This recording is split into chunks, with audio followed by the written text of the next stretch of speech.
मेरे भाई तुम नहीं जानते उद्धव भैया, एक मन की क्या बात है नारायण। हमारे तो शरीर का रोम रोम कृष्ण है। कृष्ण से सुनने उद्धव भैया यहाँ कुछ भी नहीं है। श्याम तन श्याम मन श्याम है हमारो धन है। आठों याम उदो हमें श्याम ही सो काम है। श्याम जिए श्याम जिए श्याम बिना नहीं लिए। अंधे की सी लाठरी आधार श्याम नाम है। उदो तुम भय बोरे पाती लेकर आए दौड़े। योग कहा करे यहाँ तो रोम रोम श्याम है। कोई दूसरा हो तब तो योग की कामना करे, मिलन की कामना करे। यहाँ तो कृष्ण के अलावा दूसरा और कुछ है ही नहीं नारायण।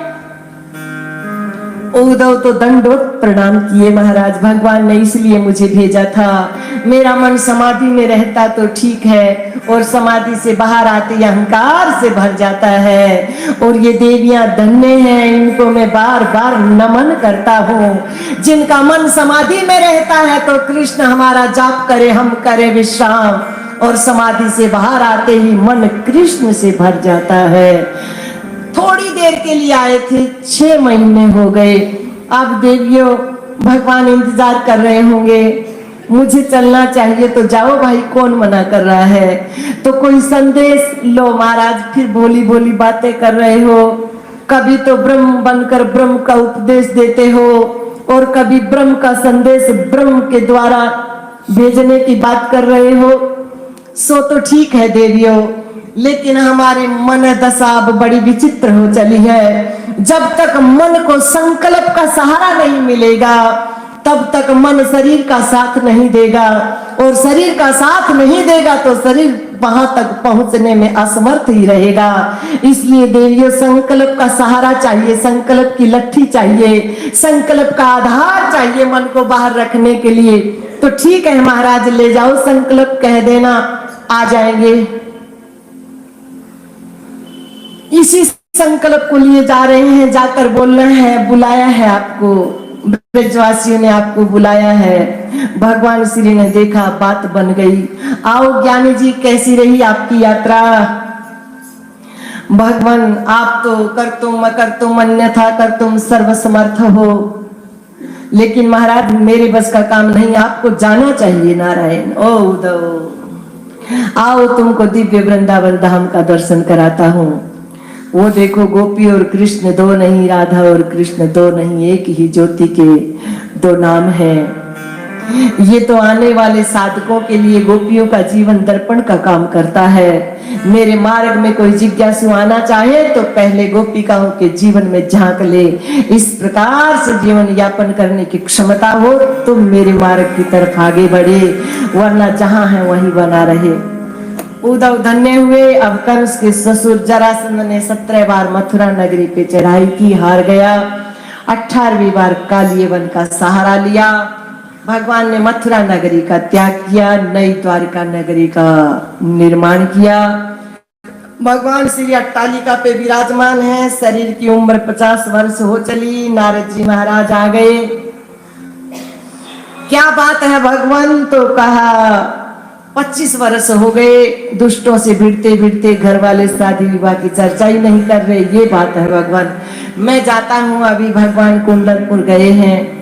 महाराज भीष्मक ने, मानो भगवान ने संदेश भेजा है भगवती के पास। भगवती लक्ष्मी रुक्मिणी जी के रूप में आई है, भगवान की परम शक्ति है, संदेश भेजा है। नारद जी महाराज को देखा। महाराज भीष्मक ने बड़ा स्वागत किया, सिंहासन पे बैठाए, चरण धोए, वंदन पूजन प्रसाद, और देवी रुक्मिणी जी को बुलाया, प्रणाम किया। हमारी पुत्री के हस्तरेखा देखकर बताओ महाराज घर वर कैसा मिलेगा। नारद जी ने संकेत कर दिया, भगवती आपको भगवान ने याद किया है, दंडवत करती हूँ महापुरुष, आपको नमन करती हूँ आपको। और कहा महाराज भीष्मक से, आपकी पुत्री तो साक्षात लक्ष्मी है, तो साक्षात लक्ष्मी जैसी पुत्री के लिए नारायण जैसा दूल्हा तो चाहिए। महाराज नारद जी आप तो सभी जगह घूमते हो, बताओ ना कोई योग्य वर। महाराज स्वयं भगवान नारायण है। कौन? बोले श्री श्री 1008 द्वारकाधीश जी महाराज। महाराज भीष्मक जियों को बात समझ में आ गई, लेकिन उनका पुत्र रुक्मी ने कहा मैं अपनी बहन की शादी किसी राजकुमार से करूंगा, ग्वाले से नहीं करूंगा महाराज, तो तुम्हारी जैसी इच्छा। अब रुक्मी दूल्हे की खोज में निकल पड़ा। परसों के दिन शिशुपाल के साथ विवाह की तारीख पक्की कर लौट आया। देवी रुक्मणी ने जाना, भाभी के पास गई। भाभी ने कहा देवी आपके नाम में ही सब कुछ समाहित है, आपके नाम में ही सब कुछ समाहित है देवी। और अपने मन को साधो तो सधे हुए मन में मणि स्वरूप परमात्मा की यही प्राप्ति हो जाएगी। और परसों का नाम लिया। आजकल परसों 3 दिन अपने मन को तीनों शरीरों से, तीनों गुणों से महाराज साध कर, और जैसे ही आप संकल्प करोगे तो भगवान की यही प्राप्ति हो जाएगी। लेकिन आने वाले जिज्ञासुओं का मार्ग देने के लिए अपनी जिज्ञासा को प्रकट करो कोई विद्वान महापुरुष के सामने, तब देवी क्योंकि जिज्ञासा जानकार के आगे ही प्रकट करनी चाहिए, ये उपदेश दे रहे हैं। विद्वान महापुरुष के द्वारा जिज्ञासा भेजी है। भगवान ने जाना, बलराम जी को संकेत किया और भगवान श्री पहुंचे हैं। यहाँ लक्ष्मी स्वरूपा देवी रुक्मणी भगवती कन्याओं को शिक्षा देते हुए, या जो माता पिता ये चाहे मेरी पुत्री हमेशा सुखी रहे, आनंदित रहे, तो उस माता पिता को क्या चाहिए शादी से पहले? भगवती जगदम्बा पराम्बा, जैसे महाराज परीक्षित जी ने प्रश्न किए ना, महाराज किस कार्य में सफलता हेतु भगवान के किस स्वरूप के माध्यम से मन को साधे ताकि उस कार्य में सफलता मिल जाए?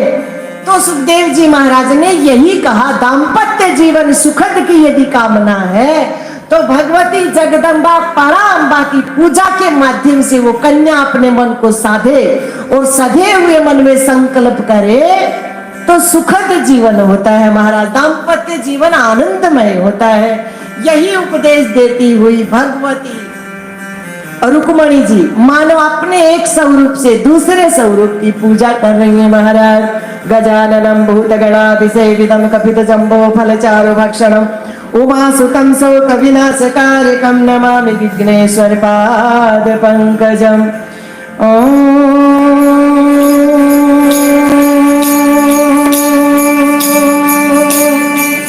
जय जय गिरिवर राज किशोरी,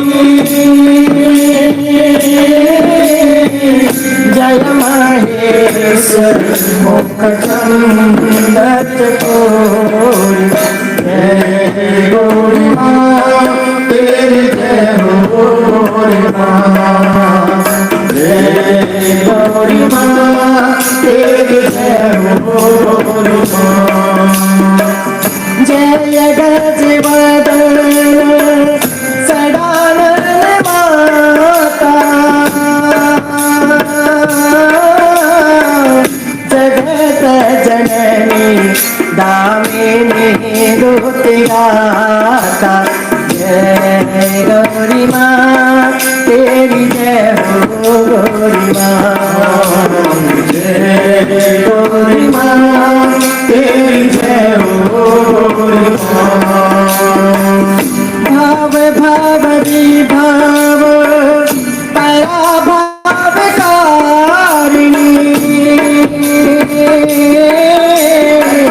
विष विमोहि स्ववश विहारी, जय गौरी माँ तेरी जय हो गौरी माँ, जय गौरी माँ तेरी जय हो गौरी माँ।